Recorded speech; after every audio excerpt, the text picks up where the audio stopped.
कहा, हे शौनक आदि ऋषियों। भक्ति ने ऋषियों से पूछा, आप लोग कृपया कर मुझे यह बतलाइए कि अब मैं कहाँ वास करूं। ऋषियों ने कहा, अब तुम वैष्णवों के हृदय में वास करो। जैसे ही भक्ति ने वैष्णवों के चित्त में प्रवेश किया, वैसे ही भगवान विष्णु भी साकार रूप धारण कर भक्तों के चित्त में प्रवेश कर गए।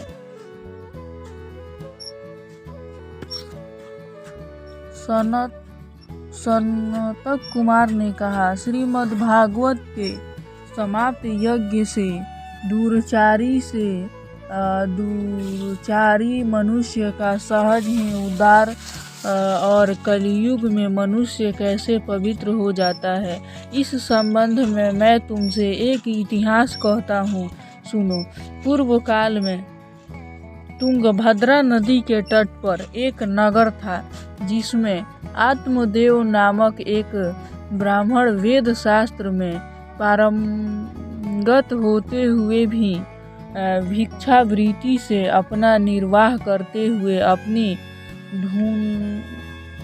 धुंधली नामक स्त्री सहित रहता था। धुंधली अत्यंत रूपवती और गृह कार्य में कुशल थी, किंतु साथ ही वह विवादिनी और बढ़ चढ़कर बातें करने वाली थी। पति पत्नी में बड़ा प्रेम था, किंतु संतानहीन होने के कारण ब्राह्मण को बड़ा दुख था। अनेक जापादी यत्न करने पर भी जब कोई संतान न हुआ, तो निराश होकर आत्मदेव वन की ओर चले। मार्ग में एक सरोवर में जल पीकर वे विश्राम कर रहे थे कि इतने में वहां एक सन्यासी आ गया। ब्राह्मण ने उसे देखकर साष्टांग प्रणाम किया और रो रो कर उससे संतान विहीन होने का अपना दुख कह सुनाया। उसे सुन सन्यासी ने कहा कि मैं तुम्हारे कपाल की भाग्य रेखा को पढ़ रहा हूँ। तुम्हें 7 जन्म तक पुत्र नहीं होगा, अतएव अच्छा हो यदि तुम संन्यास ले लो।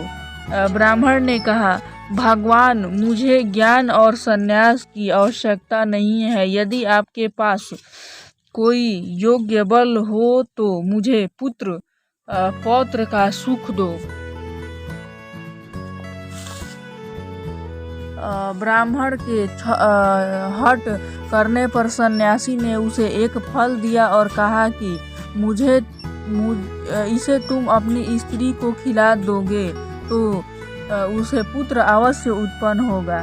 फल को लेकर आत्मदेव प्रसन्नता पूरे घर आए और उसे अपनी स्त्री को देकर कहा कि इसे खा लो, इससे तुमको पुत्र अवश्य होगा। फल देकर ब्राह्मण देव को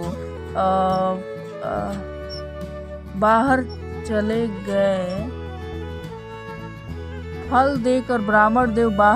गए। इधर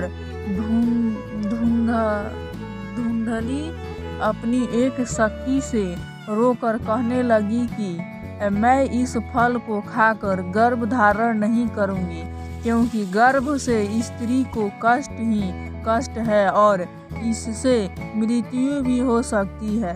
ऐसा तर्क वितर्क कर उसने उस फल को अपनी गौ को खिला दिया और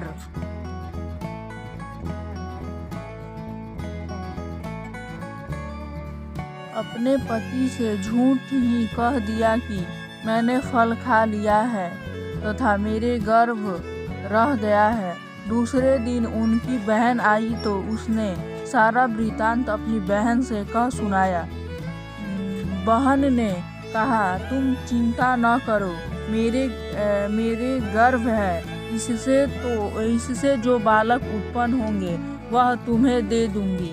अंत में ऐसा ही हुआ कि जैसे ही उसे पुत्र उत्पन्न हुआ उसने धुंधली को दे दिया। बिना पीड़ा ही पुत्र उत्पन्न हो गया, किंतु मेरे स्तनों में दूध नहीं है, इसलिए मेरी बहन को बुलाकर रख लो जो उनका पालन पोषण करेगी।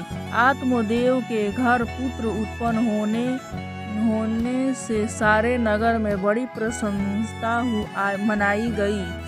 धुंधली ने अपने पुत्र का नाम अपने ही नाम के अनुरूप इसके 3 महीने बाद ब्राह्मण की उस गौ को, जिसे धुंधली ने सन्यासी का फल खिला दिया था, एक सुंदर दिव्य बालक उत्पन्न हुआ, जिनका शरीर तो मनुष्य जैसा और दोनों कान गौ के कान के समान थे। आत्मदेव ने इस बालक का भी सारा संस्कार पुत्रवत किया और इसका नाम गौकर्ण रखा।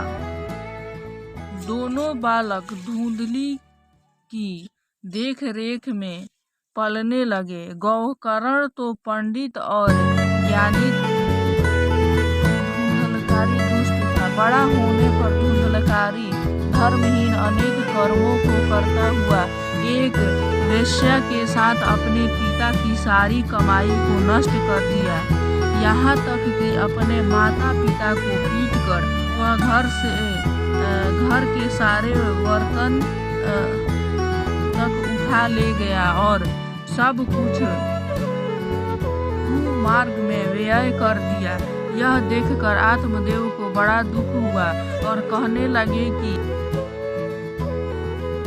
चिंतित देखकर गौकर्ण ने आकर कहा कि आप व्यर्थ की चिंता में पड़े हैं। कौन किसका पुत्र है? आप संतान के लिए व्यर्थ ही यह सारे कष्ट उठा रहे हैं। गौकर्ण की बात सुनकर 60 वर्ष के वृद्ध आत्मदेव को ज्ञान उत्पन्न हो गया और वे वन को चले गए।